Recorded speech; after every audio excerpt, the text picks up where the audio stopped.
Horacio Franco, ¿cómo estás? Mira, fíjate Yo cuántas muy presencias. bien, yo Órale, muy bien.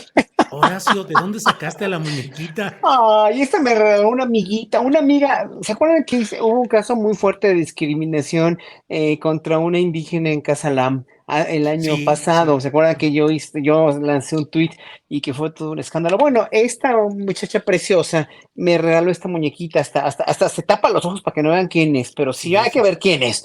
Es una Ajá. muñeca Lele preciosa que me regalaron después de todo de todo esto, que bueno, finalmente hubo disculpas y todo y ya acabó. Creo que ya acabó de buena manera, porque no había sido la intención. Pero bueno, finalmente, pues están de moda. Estamos, todos los que tenemos sangre indígena estamos de moda. Así que todo México está de moda. Órale, Horacio. Fernando Rivera Calderón, ¿qué tenías ahí al frente? ¿Qué es lo que estabas mostrando? Es ¿Calaverita vaciladora o qué? una calaverita vaciladora, de esas que Oh. dibujaba Posada y de esas que ahora puede uno comprar en Coyoacán, en las temporadas de Día de Muertos. Pero como para mí, yo como vivo frente al Panteón, aquí siempre es Día de Muertos. Ajá. Así como hay quien celebra siempre la Navidad, bueno, pues aquí siempre tengo este recordatorio y siempre les mando sus saludos porque pues igual un día andaremos de aquel lado. ¿Y qué reflexiones te genera el estar siempre con la posibilidad de estar viendo esa condición efímera de nuestra vida y el reposo en esos lugares, Fernando? Pues me ha cambiado un poco porque cuando llegué a este departamento, sin duda, me hacía un poco de ruido la idea de vivir frente a las tumbas y tener a los muertos como vecinos. Pero después de ya algunos meses aquí, pues les he agarrado tal cariño a mis vecinos que a veces siento que los prefiero y lo que sí es que es imposible abstenerme de la reflexión que justo me planteas, porque despertar todas las mañanas y así como veo salir el sol, veo las tumbas, cómo se iluminan en medio de los árboles hermosos aquí del Panteón Jardín, pues no hay manera de no pensar en la muerte propia, en la gratitud que implica vivir un día más y en esas cosas que los coaches motivacionales han arruinado, pero que sí tienen sentido y que sí vale la pena pensar en la muerte cada mañana porque eso le da a la vida una potencia que me recuerda una frase que citaba mucho mi querido amigo Gilberto Prado Galán, que en paz descanse, que decía, Dios, dame coraje y alegría para escalar la cumbre de este día. Eso, muy bien, Fernando. Damos la bienvenida a Marisol Gacé, que está por aquí. Marisol, bienvenida. Esperen, esperen. ¿Qué ¿Qué, me qué, falta qué, un qué, qué? minutito? ¿Qué? Más Más amor. amor, por favor, mucho amor. Amigos romanos, ¿cómo están? Qué gusto saludarlos, como Igual. siempre, aquí con un fileteado porteño precioso, que era un elemento en Argentina, bueno, era una manifestación de valores socioculturales. Déjenme contarles por qué los saludo con esta maravilla, Ajá. porque hoy estuve pasando ahí por Cuauhtémoc, que estaba viendo, pues que nuestro arte precioso, como esta belleza, déjenme decirles que en 1975 también tenían a Susandra Cuevas, Ándale. porque este fileteado porteño estaba en los camiones, estaba en las calles, en las puertas, pero no era considerado un arte en sí mismo, porque Susandrita Cuevas en 75 impulsó una ley nacional donde se prohibió literal el uso del fileteado porteño. ¿Pueden Mm, creer que esto estuvo prohibido? Y mm. bueno, pero como siempre pasa con el arte popular, quienes se dedicaban al arte, pues comenzaron a hacerlo en carteles, en vitrinas, como disidencia. Así que más amor, por favor, amigas y amigos. Muy bien, gracias Marisol. Horacio Franco, ¿a ti qué reflexión te provoca o te provocaría estar constantemente viendo un cementerio? Pues fíjate que ahora que me lo preguntas, hace tantos años que no voy a uno. Y cuando, la última vez que fui, ¿sabes cuándo fue? Cuando murió Rafael Tovar y de Teresa, precisamente. Mm. Fue la última vez hace como 5 o 6 años ya.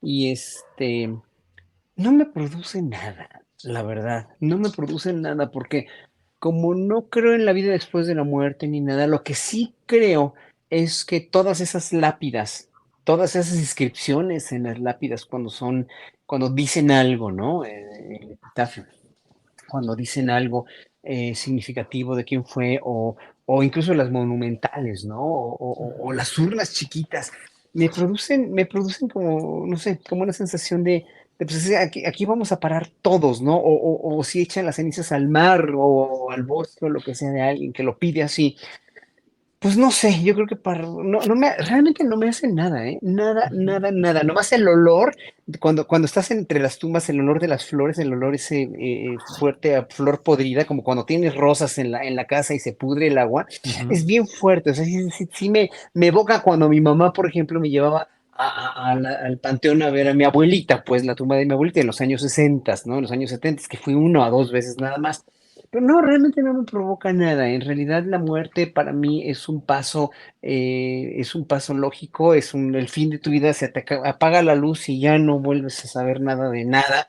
Y lo que queda es tu energía, lo que queda es tu vibra, lo que queda es lo que hiciste en esta vida, lo que hiciste es lo bueno, lo malo que fuiste y tus aciertos, tus hierros y todo lo que vas sembrando, lo cosechaste en el momento de tu muerte, pues ya se encargarán de exaltarlo o de divinizarlo, como en Cristo, por ejemplo, ¿no? O de destruirlo o de pisotearlo, nada más. Bien, Horacio.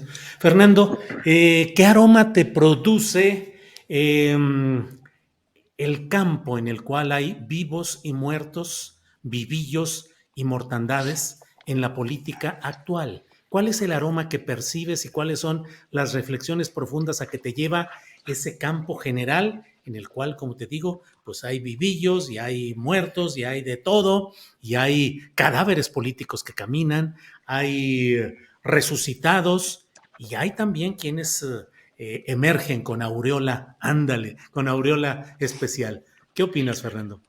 Bueno, creo que todos los olores, eh, esencias que emanan de la política tienen que ver más con la vida que con la muerte, aunque muchas incluso sean olores de putrefacción pura. Los olores del cementerio, como bien dice Horacio, son muy particulares y nos pueden evocar cosas muy tristes y melancólicas. Creo que no hay nada parecido al olor a un cadáver, ¿no? Quienes hayan estado en una sala de un servicio forense, sabrán que el olor a un ser humano muerto es un olor que se queda como una imagen pegada a uno y que incluso mucho tiempo después de haber tenido esa sensación olfativa, el olor a un Ujú. cadáver permanece y es uno de los olores más o terribles que uno puede sentir, porque nos recuerda también el animal que somos y lo mucho que nos parecemos a una vaca, a un cerdo, a una gallina, etcétera. En la política creo que es otra cosa, tiene que ver más como cuando uno no se bañaba de niño, llegaba tu mamá y te decía que eras un hediondo o un hediondo. Ujú. Eh, es eso, el olor mal, el oler mal y acostumbrarte a ese olor, ¿no? Hay gente y Marisol recordará, hay personajes que aseguran que la política pues exige un gran esfuerzo porque hay literalmente que comer mucha mierda todo el tiempo. Y yo he platicado mucho con Marisol que la gente que dice eso en realidad no es que tenga que comer mierda, sino que le encanta comer mierda y se vuelve una especie de adicción, ¿no? A Ujú. la putrefacción, a lo maloliente, a lo hediondo o hediondo, como se dice más coloquialmente, y eso es tremendo, ¿no? Porque puedes llegar a un cónclave político, como algunos que hemos visto ahora de la derecha, donde todo huele mal, pero como todo huele mal, pues nada huele mal, porque todos huelen a lo mismo, ¿no? Y no lo digo, quiero que la metáfora quede claro, no lo digo como desde el punto de vista de Denise Dresser de pensar en gente maloliente. Hablo de lo maloliente como una metáfora de los actos, ¿no? Y de las colas que tienen y de la poca ética y de la poca empatía que tienen con un pueblo al que quieren gobernar. Bien, gracias. Marisol, fíjate que hoy ha habido mucho ruido, mucha movimiento mediático y de análisis y de discusión por el señalamiento que hizo el presidente de la República en la conferencia mañanera de prensa respecto a contratos asignados a la virtual candidata opositora 2024, Xóchitl Gálvez, en el sentido de 1,500 y luego se ha ajustado a unos 1,400 millones de pesos en contratos durante 9 años.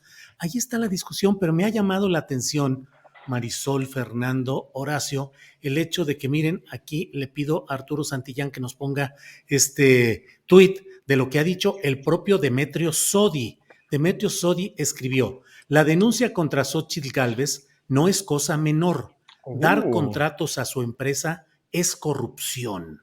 Eso lo dice Demetrio Sodi. Y en esa relatoría luego dice: quiero decir que para mí un funcionario o legislador no puede tener una empresa o despacho privado y dividir su tiempo. No puede recibir ningún ingreso que no sea por su sueldo y no puede contratar ninguna empresa de la que obtenga un beneficio personal.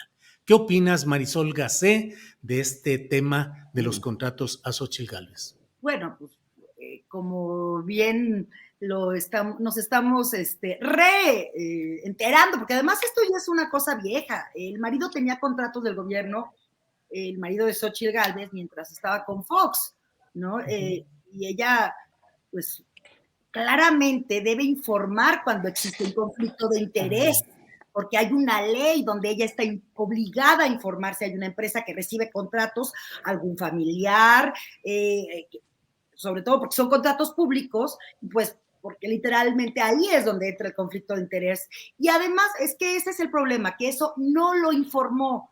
Es hasta que, porque además obviamente hay ya videos corriendo desde 2018, ¿no? Y hasta ahora que el presidente pues saca el tema en la mañanera, pues dice Xóchitl, sí, ya, espérense tantito, siéntense porque los voy a publicar.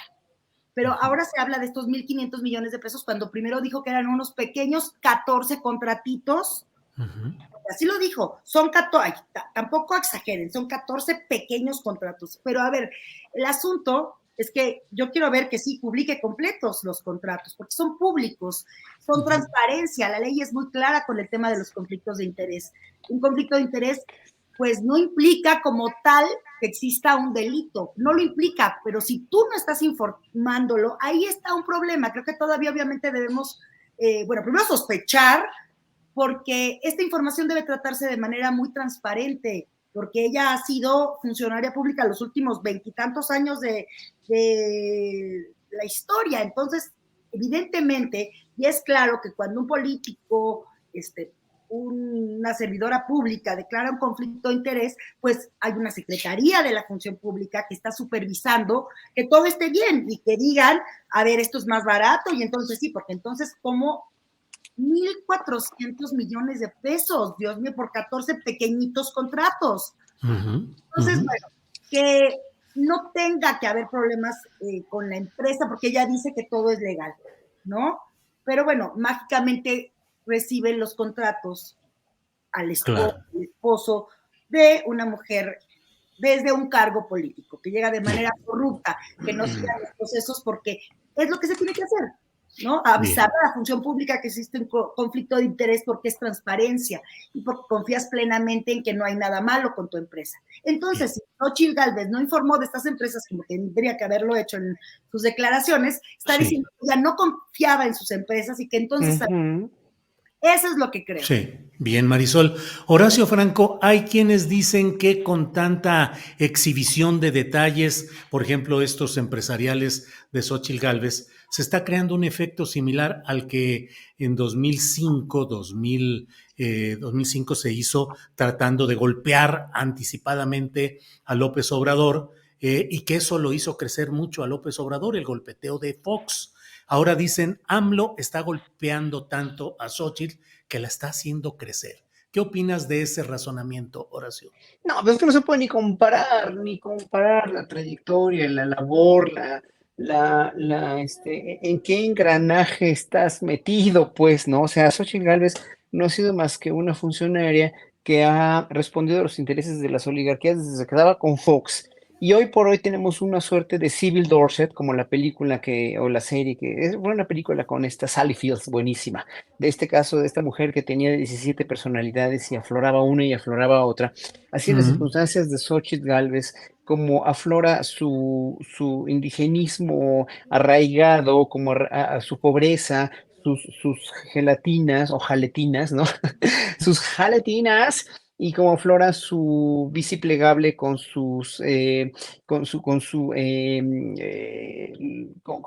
viaja en realidad, ¿no? O sea, digo, no niego que sea ciclista, pero bueno, en fin. Pero, o sea, no niego que tenga eh, cabida en cada uno de los aspectos en los cuales ella dice ser, pero los usa para cuando le conviene, para el momento en el que es conveniente. Si tiene una empresa, como dijo ella, una empresa chingona, que hasta la 4T me ha contratado, pero soy indígena, pero vendí gelatinas, pero voy con los indígenas, pero soy de izquierda, pero soy trotskista, pero nadie me conoce en el trotskismo, pero etcétera, etcétera, etcétera. Está llena de peros, ¿no? López Obrador, desde que empezó desde que era jefe de gobierno, nos guste o no, hay cosas en las cuales no concordaba yo en ese entonces, como lo de las sociedades de convivencia, etcétera, etcétera, que ya hablé en una entrevista mucho sobre eso. Pero o sea, Andrés Manuel López Obrador ha tenido una línea constante de veras de trabajo arduo, trabajo de campo, trabajo existencial, trabajo filosófico, trabajo profundo en cuanto a resarcir todos los daños del neoliberalismo, cosa que no lo tiene Xochitl. O sea, no se puede ni comparar. O sea, sí es peligroso en un momento dado estar hable y hable de ella, pero sobre todo para la gente que no está informada. Ahora, ¿qué porcentaje de esta población mexicana no está informada? Pues la que no quiere estar informada, la que no se informa, la que no, y sobre todo a la cual nosotros, los que sí estamos informados, no hacemos un poquito la labor casi subrepticia, casi clandestina de informarles un poquito para que vean todas las caras de la moneda. El problema no es una cara de la moneda nada más o la otra, ¿no? Que estamos en ese sentido, las caras sí están muy diferentes, no polarizadas, sino sí politizadas y a la conveniencia de cada quien, pero la cuestión es que haya una comparación, una analogía de dos carreras políticas que no tienen nada que ver una con la otra. Que me perdone la señora Gálvez con todo el respeto que me merece, pero pues en verdad, o sea, si yo digo que las corcholatas todavía distan mucho de tener un perfil político, un perfil de acción tan profundo, se llama, es profundo y profuso como la de López Obrador, pues imagínate Xochitl Gálvez menos, que está del otro lado de la moneda, ¿no? En la otra cara Ujú. totalmente, allegada Bien. al neoliberalismo. Bien, Horacio. Fernando Rivera Calderón, suponiendo que por un arte de magia usted fuera el asesor de los candidatos, en este caso de la señora Xochitl Gálvez, o bueno, mejor no, porque se va usted a ofender, que fuera usted asesor, digamos, de Morena y de la 4T o de cualquier tipo de políticos, claro, tenemos que depositarle unos milloncitos de dólares, porque esos trabajos son muy bien pagados, pero ¿qué recomendaría hacer? ¿Seguir criticando, analizando y difundiendo aspectos de la señora Xochitl Gálvez o no hacerlo para no generar un crecimiento de esa burbuja mediática y de atención? ¿Qué recomendaría? Bueno, es que también está difícil hacerle vacío a alguien que dice y que asume tantas cosas que no son ciertas, que son simulaciones, que son actos de oportunismo. Entonces, sí, y por un lado creo que un sector de las personas que compartimos ideas de izquierda y que estamos de acuerdo con este gobierno en muchos aspectos, como que quizás hemos caído en la trampa mercadológica que han creado con Xochitl Gálvez, porque por favor, pues Xochitl está creciendo y pongámoslo en claro desde el principio, pues por una gran inversión de lana, ¿no? De dinero, con la que en todos los grandes emporios mediáticos pues están inventándose un personaje. Y lo decía creo que Horacio hace rato, y me parece que el concepto es el adecuado, inventando, porque, pues perdón, pero Xochitl Gálvez hace 6 meses estaba en su casa viendo series de Netflix, y el menos afortunado de los candidatos de izquierda, pues lleva por lo menos la mitad de su vida trabajando en pos de las causas por las que estamos luchando muchos desde hace muchos años. Entonces sí me parece que pues el carácter de invención y de construcción del personaje, pues me recuerda un poco a la comida rápida, ¿no? Es como la candidata instantánea, o sea, vas a la tienda de candidatos y te dan tu candidata instantánea y con ella pues ya puedes hacer como que tienes todo, pero en realidad pues comparemos la comida instantánea con la comida que se cocina durante mucho tiempo y a fuego lento. Creo que me parece una buena metáfora porque no se puede construir un apoyo popular, no se puede construir una credibilidad y mucho menos una legitimidad política pues en 2 meses, ¿no? Que más o menos es el tiempo que lleva.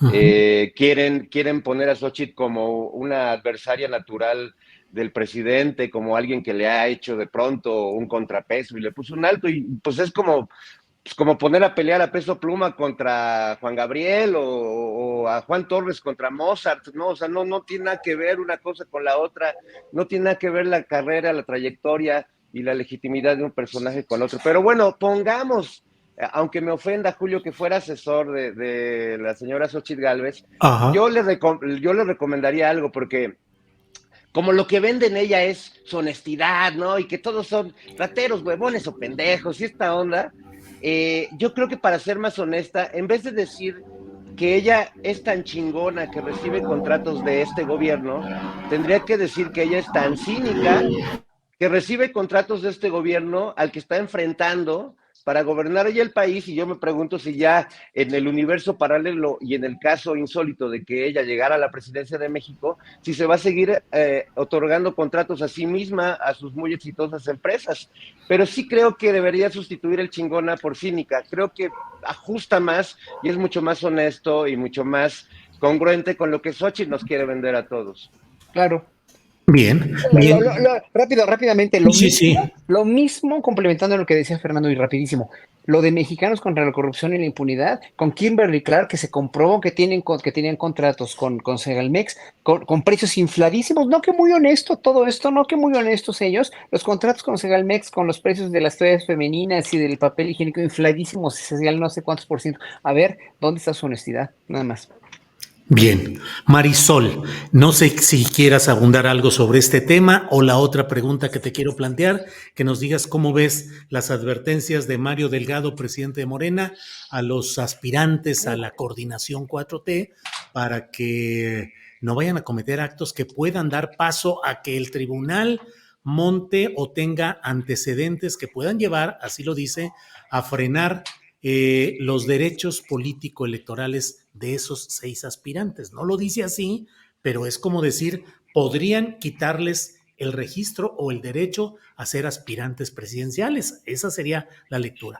Lo que quieras abordar, Marisol. Yo creo que es justo la carnicería que estamos viviendo en estos momentos, lo que cualquier paso en falso te quita muchos puntos, ¿no? Porque además empiezo, por ejemplo, a leer en los comentarios que están muy rutinarios, ¿no? Que lo que están haciendo ahorita, por ejemplo, los aspirantes a la coordinación por la defensa de la Cuarta Transformación, pues claro, porque ellos lo que están haciendo es difundir un mensaje, están difundiendo un mensaje en el país, están demostrando, enseñando lo que han hecho, no solo lo que han hecho como servidores públicos, sino también un mensaje clarísimo de la Cuarta Transformación, qué es o de qué se trata o de qué va, de qué es lo que se trata y que la gente conozca, porque además es justo, me parece que hablar también de los beneficios que ha traído la transformación y del beneficio que sería que de entre los 6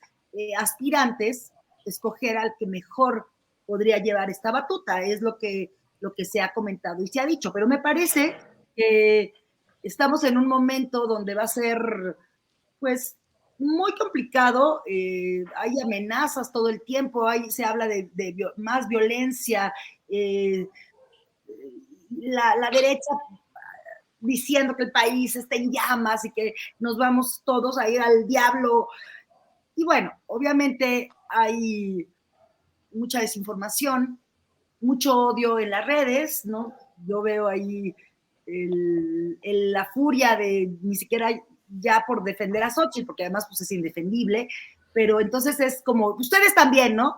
Pero el PRI robó más, pero también, no, pues no se trata de ver quién es el más ladrón, se trata de evidenciar a los rateros, pues si lo que queremos es acabar con la corrupción, hay que denunciarlos, hay que escracharlos, hay que meterlos a la cárcel, hay que seguir un proceso y hay que hacer una reforma judicial. Me parece que eso es lo más importante. Un cabeza de vaca que le acaban de decir que no tiene, que perdone usted, que puede ser candidato y que ni siquiera vaya a inscribirse porque tiene una persecución, él dice que es perseguido político ahora. Es terrible, y eso es por los jueces corruptos que tenemos.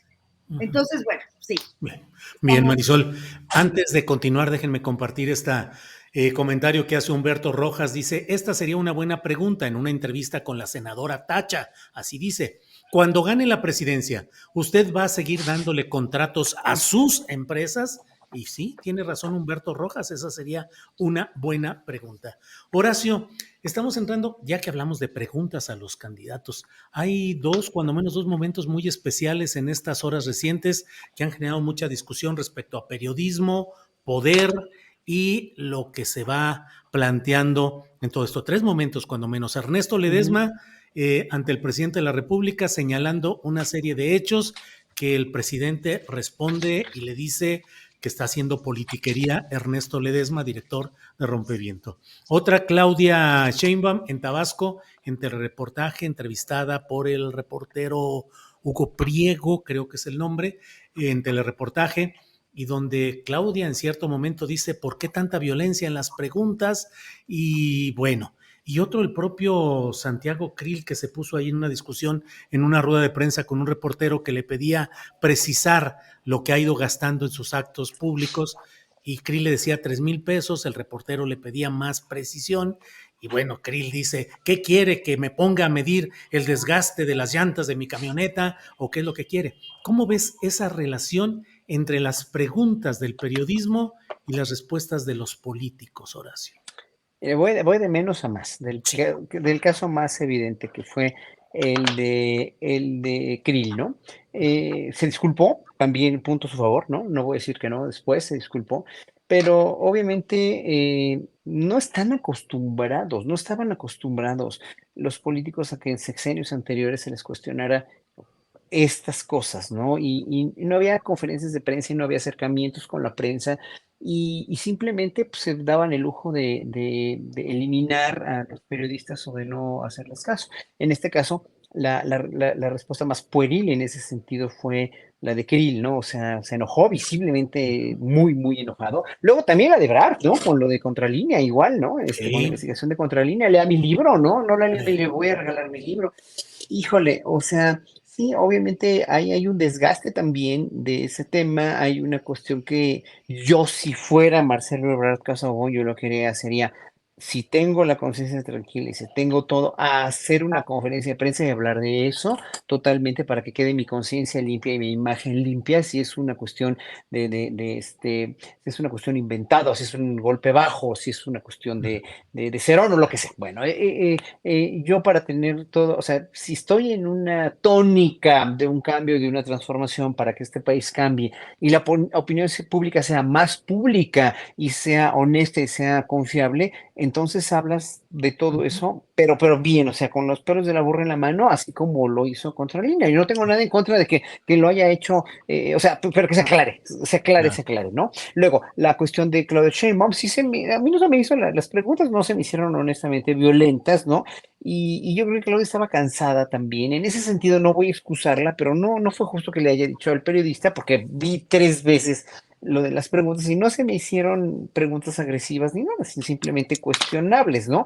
En un momento dado, obviamente, sí, yo creo que yo no sentí justo que dijera que era una entrevista violenta contra ella, porque no, a mi juicio, pues no lo fue. Y estuve oyendo varias veces las preguntas y la tónica, y no fue.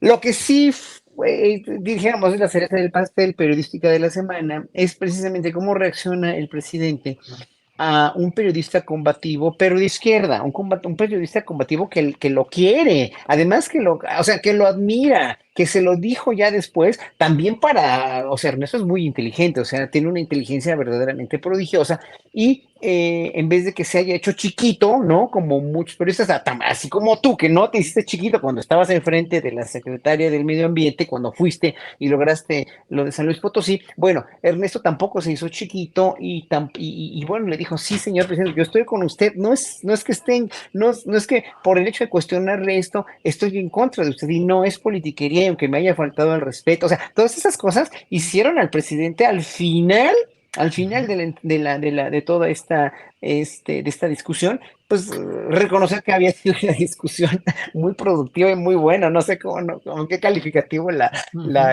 adjetivizó, pero se me hizo muy interesante porque finalmente Ernesto expuso las cosas, el presidente dijo, no es politiquería, le dijo Ernesto, no me falta usted el respeto porque no es politiquería, porque es Claro. cierto, o sea, todo Oaxaca, la región de Oaxaca a la que se refiere Ernesto, en Chiapas sigue habiendo 16,000 desplazados, o sea, es una cuestión que el presidente tiene que reconocer. Lo que pasa Ujú. es que en un momento dado también se le abruma, se le vienen Sí, miles de cosas al presidente y así o sea, sí sí, está difícil reconocerlo, pero yo siento que ahí la respuesta del sí, presidente fue muy desafortunada, primero, pero después reculó, después dijo, no, sí, o sea, claro. no estoy ante Loret, no estoy Ujú, ante cualquier otro periodista golpeador, hay que ujú, reconocer que este hombre tiene, así como te reconoce a ti, casi tácitamente, pero pues son cuestiones de la política y el periodismo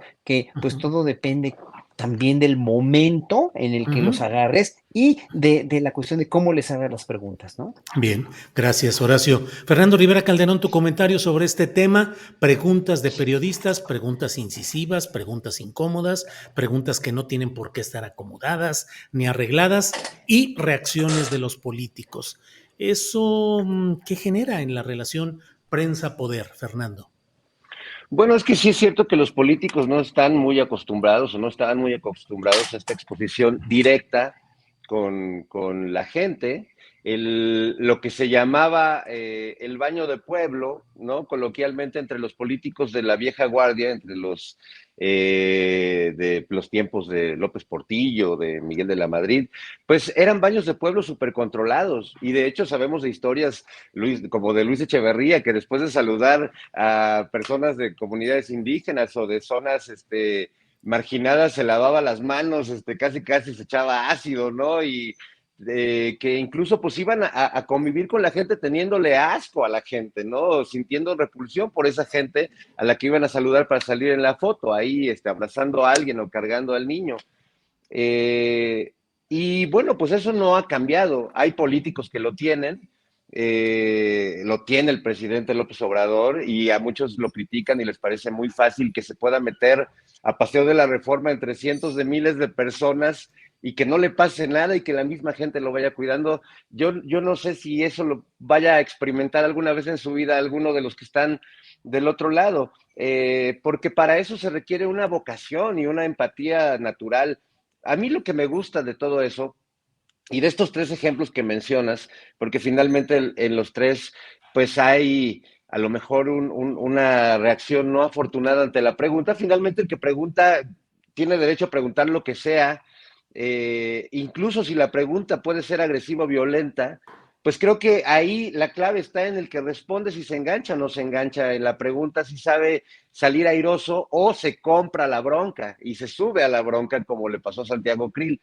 Ujú. A mí las charlas con el presidente, cuando se entrampan en estas discusiones y el presidente empieza a defenderse con las categorías que tiene muy marcadas y que creo que va a ser muy difícil moverlo de esos puntos de vista que él tiene, pues creo que no, a lo mejor no aportan mucho, ¿no? Pero lo que sí me parece valioso incluso de discusiones como esta que tuvo el presidente con Ledesma, pues es la exposición pública de las discusiones, la exposición pública de las disidencias y de los desacuerdos, que no se quede eso en el ámbito de lo privado, que el periodista pueda en tiempo real decirle, no estoy de acuerdo, señor presidente, yo no estoy haciendo politiquería, yo estoy haciendo una investigación. Lo vivió Ledesma, lo viviste tú de algún modo, Julio, lo han vivido varios periodistas que pues tratan de defender su propia dignidad y su propio trabajo ante la propensión del presidente a meter todo lo disidente en la misma categoría. Evidentemente, pues Ledesma no es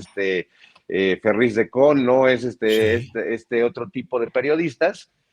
Y bueno, pues yo siempre agradezco, a lo mejor no llegan a mucho estas discusiones, a lo mejor no hay una conclusión, pero sin duda celebro que sucedan estos encuentros y estos debates entre el presidente y miembros de la prensa, para los que insisten todo el tiempo que las mañaneras, pues solo casi Jesús Ramírez les da cuerda a unos robots y van y preguntan lo que quieren, pues no es así. Y cuando no es así de manera tan ruda como se dio hace un par de días, ay, pues se agradece vivir en un país donde el debate se puede dar así, de manera pública y frontal. Todos lo escuchamos, todos lo vimos y bueno, pues todos haremos nuestras reflexiones al respecto.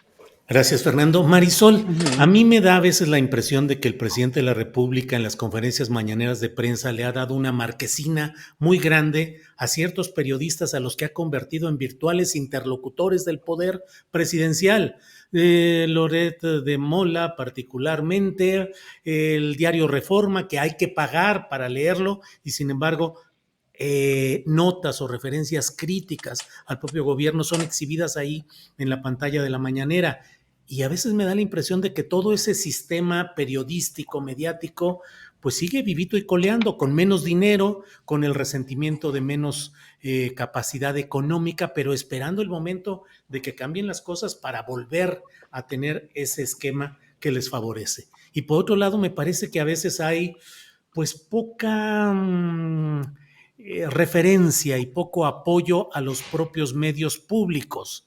Y por otra parte, también un constante o un ciertos choques con un periodismo crítico independiente de izquierda, al que a veces se le va muy duro el presidente, cuando a los otros, en el fondo, los beneficia poniéndolos como interlocutores, aunque los critique. ¿Qué opinas, Marisol?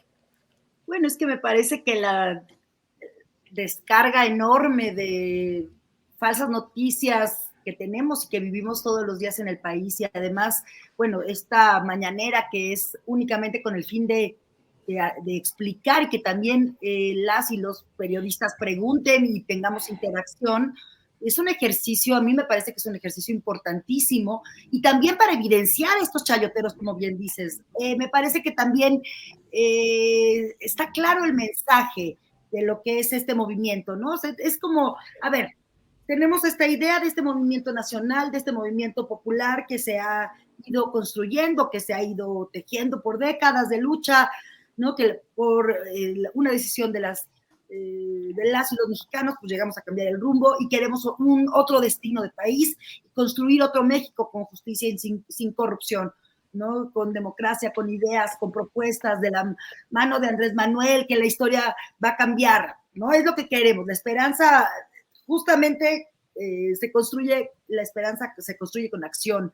Y creo que ahí justamente sí, estamos trabajando, y Andrés Manuel está hablando de toda la fuerza que ha hecho, de todos los programas que ha realizado. Y lo único que oyes de respuesta es, justamente todos los programas no sirven, o todo lo que ha pasado tiene fallas, o esta furia de todos los programas como Sembrando Vida, ¿no? Que tanto coraje le dio a la derecha, o Jóvenes Construyendo el Futuro, o la construcción ahorita del Tren Maya, ¿no? Entre muchas acciones que se han llevado a cabo, y todo lo que hay alrededor de ellos es un aparato brutal de mentiras o de desinformación, ¿no? Justo hoy en la mañana me decían que eran estas universidades que teníamos, que hizo Claudia Sheinbaum. Yo decía, pues claro, véanlo, por favor, ahí está la Universidad de la Salud y está el Instituto Rosario Castellanos, ¿no? Y de inversiones, por ejemplo, pues nada más en la Ciudad de México, mi beca para empezar, que es una beca importantísima para los chavos, ¿no? Y las chavas en las primarias, secundarias y en las guarderías, que sobre todo lo que a mí me parece maravilloso de esa beca es que no hace la diferencia entre los niños que sacan 9 y 10 con los que sacan 7 u 8 porque no desayunan o porque tienen otro tipo de clase social. Entonces, bueno, todo esto para decir que hay tanta desinformación que a lo mejor la manera de defenderse cuando uno no sabe cómo poner o cómo contestar a la violencia, pues lo haces de manera bruta. Me parece que es ya como, bueno, vean a estos cuates, no vean todo lo que son, vean todo lo que dicen, lo que hacen, cómo se expresan, cómo violentan, porque están recibiendo dinero clarísimo de Claudio X González, ¿no? Está Latinos, no nos vayamos más lejos, La Decepción con Carmen Aristegui, que todos los días tiene su programa Solo Notas donde le está tirando a Andrés Manuel López Obrador, ¿no? Es tremendo.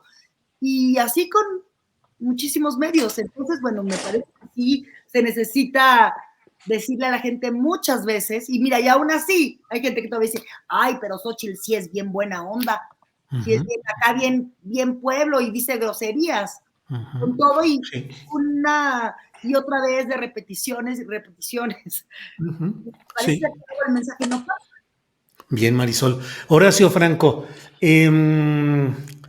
¿ha cambiado el escenario político? ¿Piensas que con la irrupción de Gálvez hay una nueva, se ha potenciado pues ese flanco de los que están organizados en contra de la política de Andrés Manuel López Obrador y de la 4T? ¿Percibes que van cambiando esa correlación y esa estadística? ¿O crees que finalmente son posicionamientos efímeros, burbujas que habrán de reventarse? Son burbujas de ficción, nada más, son burbujas de ficción porque, mira, y ahorita voy a concatenar esto con un comentario de una usuaria que ya se me fue porque hay muchísima gente en el chat y está totalmente, pasa muy rápido y no puedo contestar ni leer todos.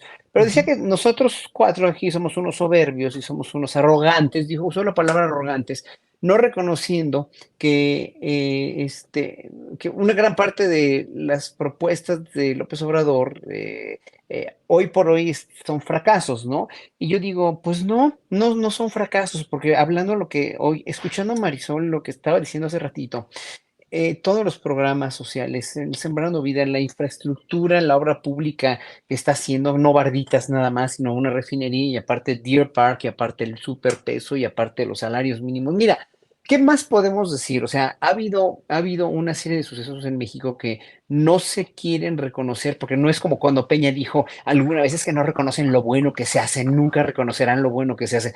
Pues sí, pero lo malo que se hizo en el sexenio de Peña Nieto en cuestión de corrupción y de tranza, así, tranza a ultranza, fue tan magnánima que obviamente no se iba a reconocer dos que tres cositas buenas que hubieran hecho, aparte de que siguieron entregando al país y vendiendo el país.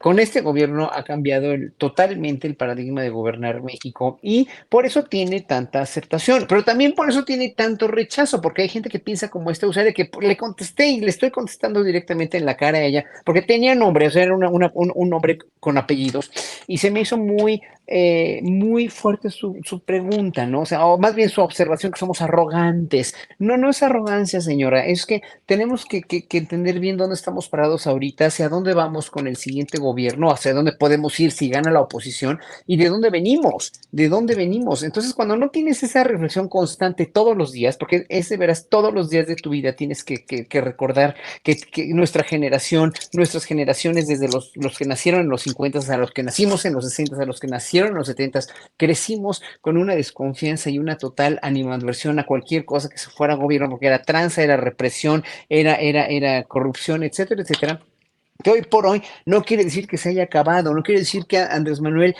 no sepa bien que en Chiapas hay 16,000 desplazados o que en Oaxaca, en esa región, todavía no tienen agua. No es eso, es que el presidente tiene que tener una vista periscópica porque tiene un país de 2 millones de kilómetros cuadrados y de 130 millones de habitantes que tiene que estar viendo desde Baja California, que no vive nadie, lo vimos, en Baja California Sur pues, vive muy poca gente, pero hay otros lugares que son conflictuadísimos como Guanajuato en cuestión de seguridad o el Guerrero, que es ahorita un polvorín, y que para mí se han cometido errores, sí, Morena ha cometido errores de tener el gobierno que tiene ahorita Guerrero, lo siento mucho por decirlo así, me duele el estado de mi madre que es Guerrero, pero pues cómo está en ese sentido ahorita, no puede ser que esté así Guerrero, pero bueno, ahí está, ¿no? La cuestión del fiscal, como no está trabajando, bla, bla, hay muchas cosas, pero la cuestión de las preguntas que por qué reacciona así, por qué no reconoce, pues porque tiene otras miles de cosas en las cuales tiene que tener una vista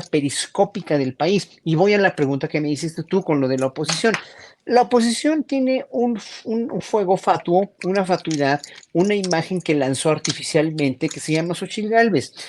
La gente se va a dar cuenta, y si no se da cuenta es porque le van a meter tanto dinero o más todavía que a Peña Nieto, ¿no? Y que van a tratar de imponerla como de lugar, pero pues obviamente la gente ya no se chupa el dedo. Ese 30% que anunciaron en la mañanera de la cuestión de las preferencias de los presidentes, que tiene 61% López Obrador en aprobación y 35% de desaprobación, ese 35% se va a tener que dar cuenta de que este país no está hecho un desastre como vana, falsa, calumniosamente, fútilmente, estúpidamente, perdón por la palabra, pero lo dice Marco Cortés o lo dice Alito o lo dice cualquier detractor de López Obrador que se siente que tiene la autoridad para decir que este país está fallido, que este país está está siendo destruido por Morena y por López Obrador. Eso saben perfectamente que no es cierto, porque si no yo hubiera dado otro cariz todo el país el día de hoy.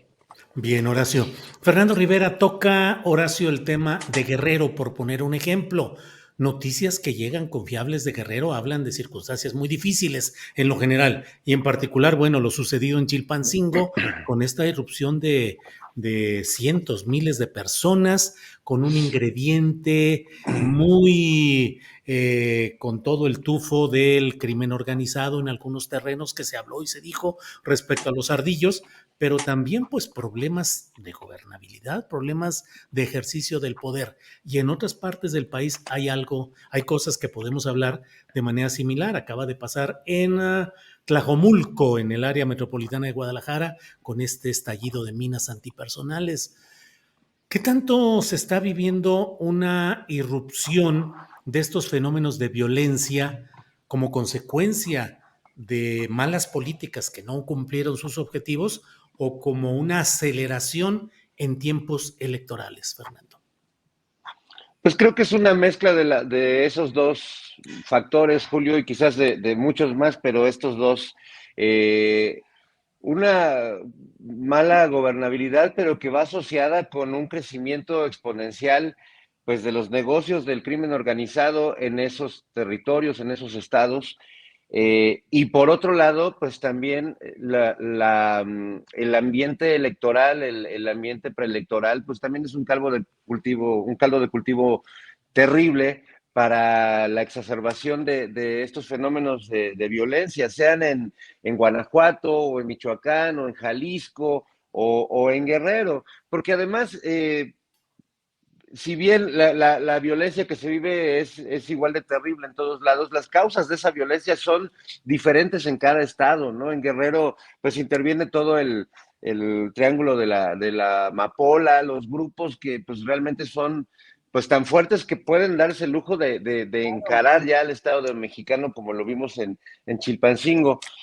Justo escuchaba a Xochitl Gálvez decir que había que legalizar o propiciar que el cultivo de amapola legal funcionara para los anestésicos y todo eso. No sé si sea tan sencillo como plantearlo así, porque sabemos pues que es una industria de los opiáceos que trasciende fronteras y que es una industria transnacional que genera millones de dólares y que no van a permitir, que no lo están haciendo y que, bueno, vemos una sangría cotidiana ahí, que es muy triste, Julio, porque luego nos dicen que por qué hablamos de lo político y no hablamos de estas cosas, porque entonces todos los programas se convertirían en un programa de nota roja y yo creo que los mexicanos y las mexicanas, quienes habitamos este momento de la historia de este país, estamos entre el ideal y la realidad, estamos entre en lo que queremos convertirnos,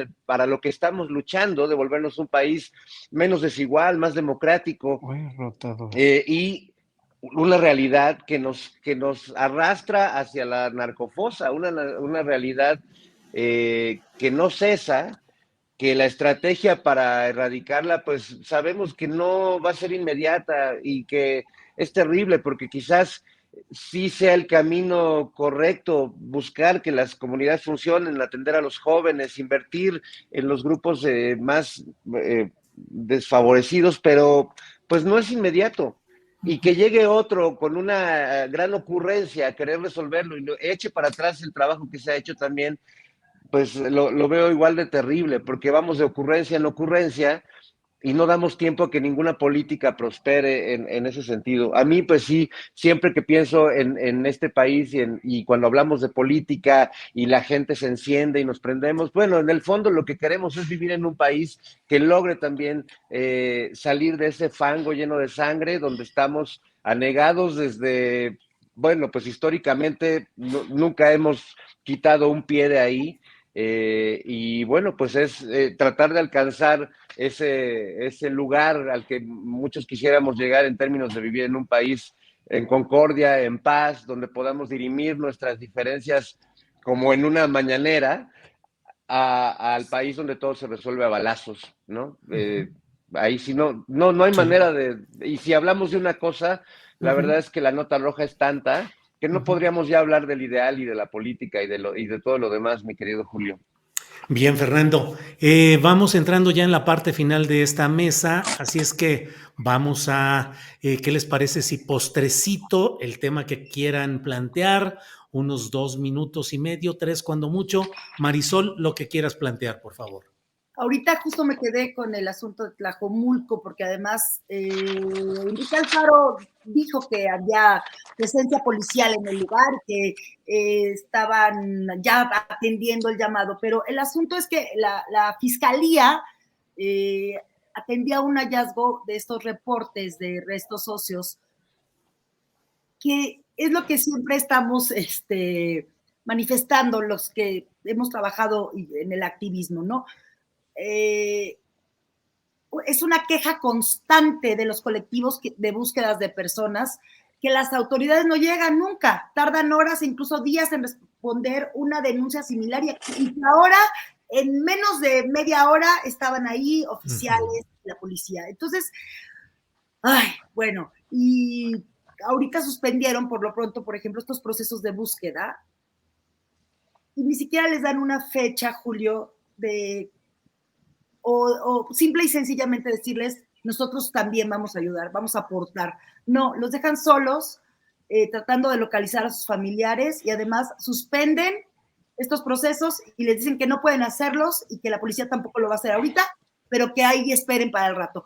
Y pues es una locura. A mí me parece que las personas buscadoras merecen mucho más respeto y resarcir los daños, y es el momento en el que tenemos que hacer. Bien, bueno, pues ahí estamos ya con este momento en el que ya vamos en el tramo final del programa. Horacio Franco, postrecito, comentario, reflexión, invitación, lo que tú desees, por favor. Postrecito rápido para contestarle a uno de los internautas aquí. Dice López. O sea, es que además creen que lo van a insultar diciéndole López. López. No he hecho nada por lo que. López. Así, pero pues se nota el odio, se nota López.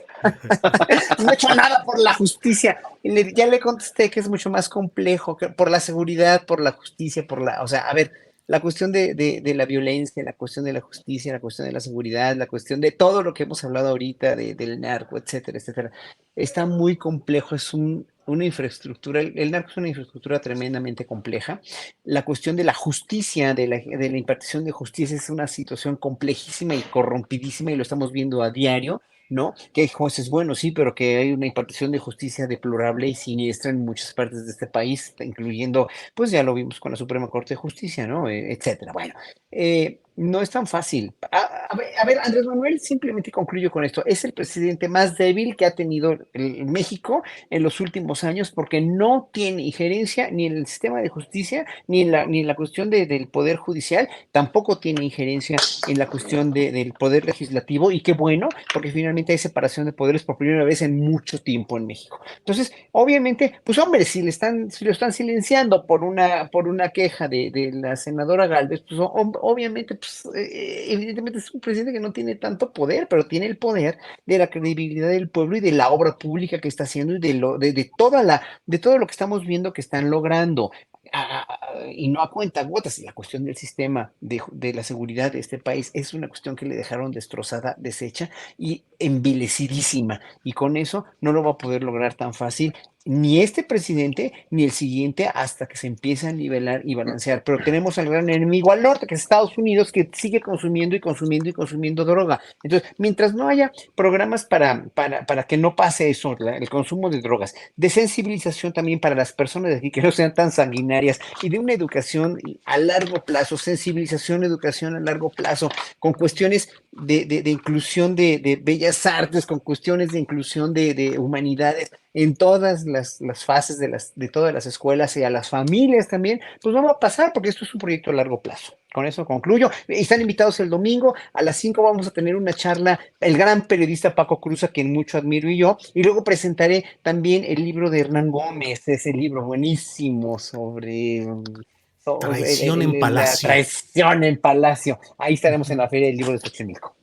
Bueno, Gracias. pues estamos, gracias, y estamos terminando justo a tiempo para decirle adiós. Déjenme ver en qué para decirle adiós a Canal 22, que reproduce en diferido nuestro programa en la tarde-noche de hoy mismo en Canal 22. Gracias, Canal 22. Es una colaboración de Astillero Informa gratuita, absolutamente no recibimos ni un centavo ahí. Es una contribución nuestra hacia la difusión en Canal 22. Hasta luego, amigos.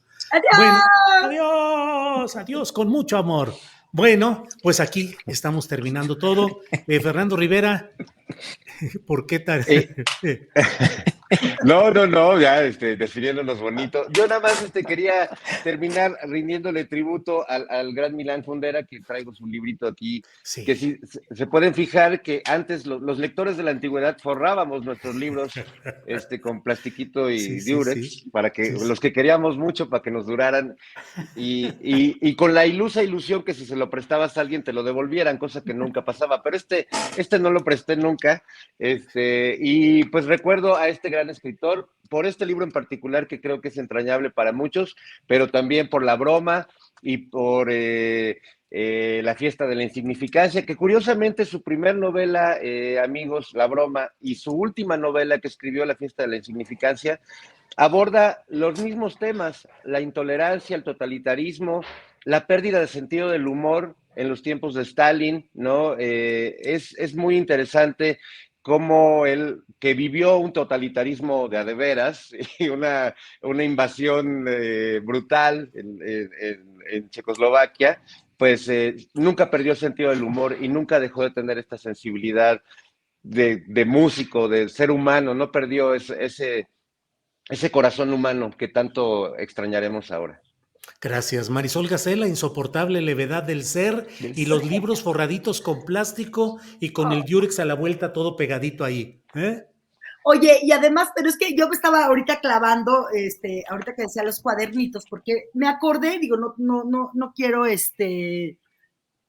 saltarme tanto del tema, pero como era el bocadito final de unas entrevistas que le están haciendo un abogado que está en la alcaldía de Benito Juárez, que se llama Rodrigo Muñoz, que está exhibiendo a estos capos inmobiliarios del PAN y además está haciendo ya una asociación, un colectivo de personas que han sido pues violentadísimas con sus departamentos en este espanto de los capos inmobiliarios de la Benito Juárez, que se está extendiendo. Entonces, Rodrigo Muñoz, este abogado, está haciendo en sus redes, y con la gente que quiera también que él ayude, porque además es un abogado que él mismo vivió este infierno en City Tower Black con su departamento que compró, y entonces ya se metió, bueno, pero hasta la cocina de la información, tiene la información más tremenda de estos cárteles inmobiliarios de la Ciudad de México a partir de hace, me parece, como 4 o 5 años. Entonces, bueno, esa es mi recomendación de fin de semana y mandarles un beso y un abrazo a todos. Y no se enojen, de lo que queremos es de lo que nos alimentamos es del debate, del diálogo. Queremos invitarlos a que se unan a la discusión de cambiar este país, y si de plano soy muy soñadora y me quieren dar de cachetadas y creen que no es posible, yo los invito a que otra vez reflexionen y que piensen que sí es posible cambiar, y que si vamos a seguir hablando de la corrupción de mi primo y del cuate, no sé qué, sin evidenciarlos, sin meterlos a la cárcel, sin que haya justicia, pues no vamos a cambiar, y dejando de decir, no, todos son iguales. No, éntrenle al cambio. Yo las invito a que le entren al cambio de una política rancia, vieja, corrupta y horrenda y ladrona y maldita, y cambiar por una donde hay unión, donde haya fuerza para cambiar este país. Nada más. Gracias, Marisol. Horacio, al final ya, gracias, bajamos el changarro. Gracias a los tres, nos vemos pronto. Hasta luego. Adiós, amigos. Adiós.